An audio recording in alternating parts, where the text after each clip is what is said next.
Hello everyone, आइए हम current affairs की हमारी टेस्ट सीरीज चल रही है, उसके अगले टेस्ट पे चलते हैं। टेस्ट नंबर 12 पे पहला क्वेश्चन है, the first Indian state to get GI tag for maximum 18 products in a single day. यानी वो कौन सा इंडियन स्टेट है जिसको मैक्सिमम 18 प्रोडक्ट्स के लिए जीआई टैग मिला है, वो भी एक ही दिन में। उत्तर प्रदेश, उत्तराखंड, महाराष्ट्र या वेस्ट बंगाल। तो सही जवाब है उत्तराखंड। जीआई टैग जिसे हम जियोग्राफिकल इंडिकेशन टैग्स बोलते हैं, ये साइन है जो प्रोडक्ट्स पे यूज होते हैं जिनकी स्पेसिफिक जियोग्राफिकल ओरिजिन होती है और वो कुछ डिस्टिंक्टिव क्वालिटीज भी रखते हैं अपने प्लेस ऑफ ओरिजिन की वजह से। इसे गवर्न करती है geographical indication of goods registration and protection act of 1989, जिसके थ्रू इसका रजिस्ट्रेशन भी होता है और प्रोटेक्शन भी होता है। उत्तराखंड पहले उत्तर प्रदेश का पार्ट था और 9 नवंबर सन 2000 में ये उत्तरांचल नाम से अलग स्टेट बनाया गया था, जो कि 27th स्टेट था इंडिया का। और जो नया स्टेट था उसे उत्तराखंड नाम दिया गया था जनवरी 2007 में। इसके 2 डिवीजन हैं, गढ़वाल और कुमाऊं, और 13 डिस्ट्रिक्ट हैं और इसका 45.4% जो इलाका है फॉरेस्ट कवर है। अब आते हैं सेकंड क्वेश्चन पे, where was the 10th national conference on disability held. यानी जो 10वां नेशनल कॉन्फ्रेंस था डिसेबिलिटी का, वो कहाँ हुआ था? मुंबई महाराष्ट्र, कोलकाता वेस्ट बंगाल, गुरुग्राम हरियाणा या चेन्नई तमिलनाडु। तो सही जवाब है गुरुग्राम हरियाणा। जो 10th नेशनल कॉन्फ्रेंस था डिसेबिलिटी का, वो 8 और 9 दिसंबर 2023 को हेल्ड हुआ था गुरुग्राम हरियाणा में। इसका थीम था paving the way for inclusive, accessible and sustainable world. Disability एक बहुत ब्रॉड टर्म है जो कि बहुत सारी कंडीशंस को कवर करता है, जो कि इंसान की एबिलिटी को अफेक्ट करता है रोजमर्रा के काम करने में और दुनिया से इंटरेक्ट करने में। अराउंड 1.3 बिलियन पीपल, जो कि 16% है ग्लोबल पॉपुलेशन का, वो किसी न किसी तरह की डिसेबिलिटी से ग्रसित हैं। और ये नंबर बढ़ता जा रहा है क्योंकि पॉपुलेशन की जैसे बढ़ती है उससे भी डिसेबिलिटी आती है और नॉन कम्युनिकेबल डिजीज बढ़ने से भी। 2011 सेंसस के हिसाब से इंडिया में लगभग 2.68 करोड़ डिसेबल्ड हैं, जो कि पॉपुलेशन का 2.21% है। और जो right of person with disability act 2016 का, उसके हिसाब से 21 तरह की डिसेबिलिटीज हैं। गुरुग्राम 30 किलोमीटर दूर है नेशनल कैपिटल दिल्ली से और पिछले 25 साल में ये सिटी बहुत ही रैपिडली ग्रो की है और डेवलप की है।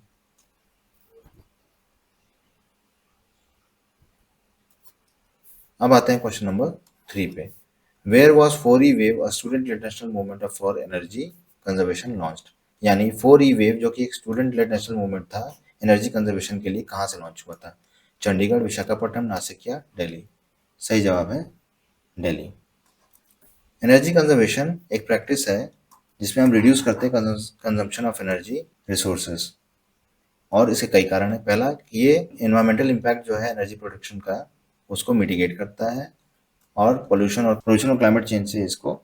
दूसरा, ये रिड्यूस करता है जो नेशनल रिसोर्सेज पे ऑलरेडी एक तरह का दबाव बना हुआ है, जैसे कि फॉसिल फ्यूल और वाटर। और तीसरा, ये कॉस्ट सेविंग भी है क्योंकि इंडिविजुअल और बिजनेस इसके थ्रू अपने एनर्जी बिल्स को बचा पाते हैं। एनहांस भी करता है क्योंकि हमारी डिपेंडेंस जो है फॉरेन एनर्जी रिसोर्सेज पे, उस पर कमी आती है। 4E wave student led national movement था जो कि जम्मू कश्मीर में स्टार्ट हुआ था और एम था कि हम प्रमोट करें सस्टेनेबल प्रैक्टिसेस को और एक सेंस ऑफ रिस्पॉन्सिबिलिटी लाए इंडिविजुअल और कम्युनिटीज में। 4E वेव के जो 4 की एलिमेंट्स हैं वो है इको फ्रेंडलीनेस, इकोनॉमी, एजुकेशन और एम्पावरमेंट। अब आते हैं क्वेश्चन नंबर 4 पे, where was SBM Gobardhan biogas conference accelerating waste to wealth and circular economy held. यानी SBM Gobardhan biogas conference accelerating waste to wealth and circular economy कहाँ हुआ था? हैदराबाद, न्यू दिल्ली, गुरुग्राम या रायपुर। तो सही जवाब है new Delhi. Compressed biogas sector को बूस्ट करने के लिए और एक्सीलरेट करने के लिए कि वेस्ट से वेल्थ बन पाए और सर्कुलर इकोनॉमी बने, मिनिस्ट्री ऑफ हाउसिंग और अर्बन अफेयर्स ने ऑर्गेनाइज किया था SBM गोवर्धन बायोगैस कॉन्फ्रेंस। और उसके पार्टनर्स थे circular waste solutions, UNIDO at Bharat Mandapam New Delhi. यानी भारत मंडपम नई दिल्ली में ये हुआ था ऑर्गेनाइज। गोवर्धन का फुल फॉर्म है galvanising organic bio agro resources धन, और ये अम्ब्रेला इनिशिएटिव है गवर्नमेंट ऑफ इंडिया का जो कवर करता है ऐसे स्कीम्स को जो कंजर्व करते हैं ऑर्गेनिक वेस्ट। मिनिस्ट्री ऑफ जल शक्ति के अंदर जो department of drinking water sanitation है, वो इसकी कोऑर्डिनेटिंग डिपार्टमेंट है। अब आते हैं क्वेश्चन नंबर 5 पे, where was Asian India millet festival held. Asian India millet festival कहाँ हुआ था? जयपुर, भोपाल, नई दिल्ली या लखनऊ।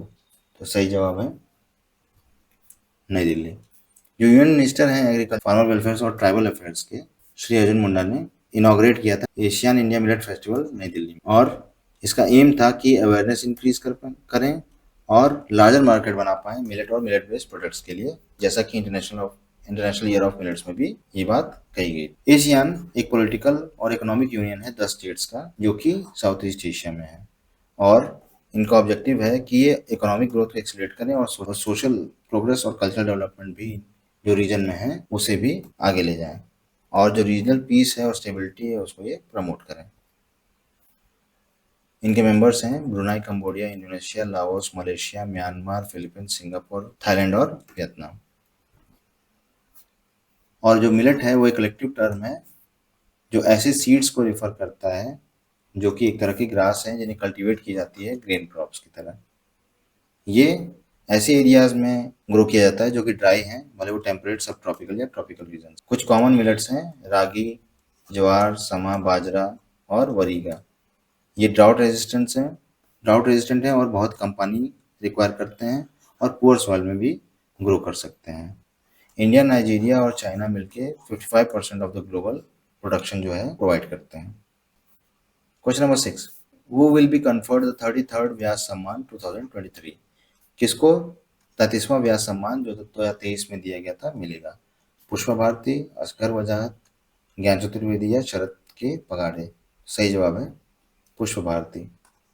व्यास सम्मान एक लिटरेरी अवार्ड है जो कि 1991 में पहली बार दिया गया था। के बिरला फाउंडेशन द्वारा ये हर साल दिया जाता है और इसे कैश प्राइस है 4 लाख रुपए।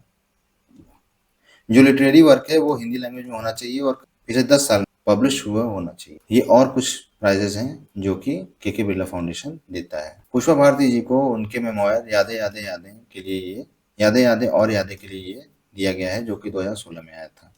इनका जन्म 1935 में मुरादाबाद में हुआ था उत्तर प्रदेश में, और इन्होंने एमए किया था हिंदी लिटरेचर से प्रयाग यूनिवर्सिटी से 1955 में।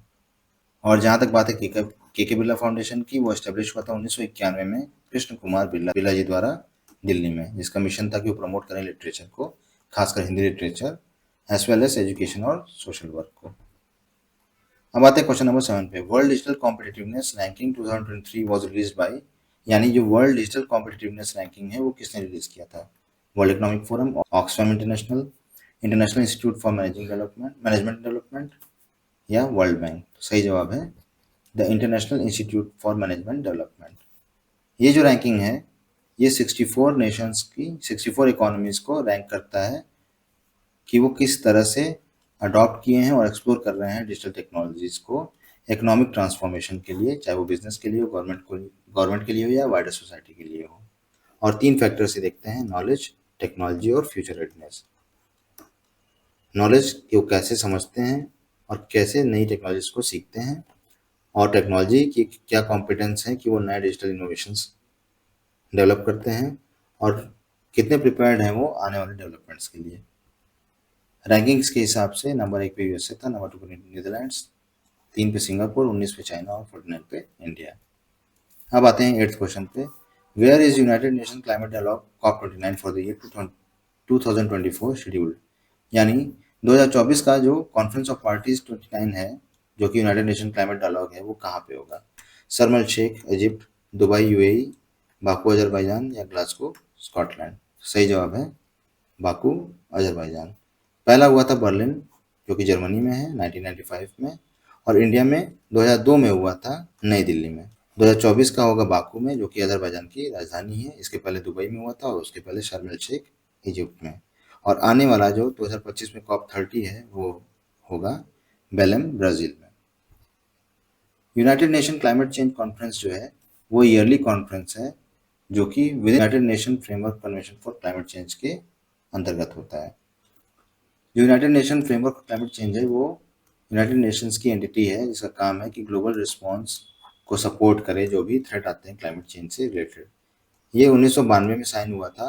यूनाइटेड नेशन की जो कॉन्फ्रेंस हुई थी एनवायरमेंट और डेवलपमेंट पे, जिसे हम अर्थ समिट या रियो समिट भी कहते हैं, वहाँ पे, और ये फोर्स में आया था 21 मार्च 1994 में। आर्टिकल 2 के अनुसार एम है कि जो ग्रीन हाउस गैस की कंसंट्रेशन एटमॉस्फेयर में उसको स्टेबलाइज करें और प्रिवेंट करें कि कोई भी डेंजर ना हो एंथ्रोपोजेनिक इंटरफेरेंस की वजह से। अब आते हैं क्वेश्चन नंबर 9 पे। Which film received the golden royal Bengal tiger award for best film?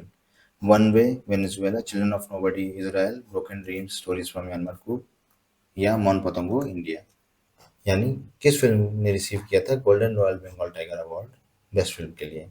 सही जवाब है the children of nobody Israel. जो 29th Kolkata international film festival conclude हुआ है उसमें इजरायली फिल्म जो है चिल्ड्रन ऑफ नोबडी उसने ये अवार्ड जीता है और इसे 51 लाख रुपए भी मिले ट्रॉफी के साथ। अब आते हैं 10th और लास्ट क्वेश्चन पे इस टेस्ट के। Who inaugurated Queen Lake Cruise? Queen Lake Cruise को किसने इनॉग्रेट किया था? Prime minister of India, president of India, Uttar Pradesh के चीफ मिनिस्टर, या फिर वाइस प्रेसिडेंट ऑफ इंडिया? सही जवाब है उत्तर प्रदेश के चीफ मिनिस्टर। इन्होंने इनॉग्रेट किया था रामगढ़ ताल जो लेक है गोरखपुर में वहां पे, और इनका प्लान है कि वो वाटर वे सर्विसेज स्टार्ट करें इनलैंड वाटर अथॉरिटी के साथ मिलकर, और इससे न तो टूरिज्म बढ़ेगा बल्कि एम्प्लॉयमेंट भी बढ़ेगी। योगी आदित्यनाथ का असली नाम है अजय मोहन सिंह बिष्ट और ये 5 जून 1972 में पैदा हुए थे और ये चीफ मिनिस्टर हैं उत्तर प्रदेश के 19 मार्च 2017 से। ये लॉन्गेस्ट सर्विंग चीफ मिनिस्टर उत्तर प्रदेश के, जो कि 7 साल से ज़्यादा तक इस ऑफिस में हैं, और ये एकमात्र उत्तर प्रदेश के चीफ मिनिस्टर हैं जिनके 2 कंसेक्यूटिव यानी 2 लगातार टर्म्स वो ऐसे चीफ मिनिस्टर हैं।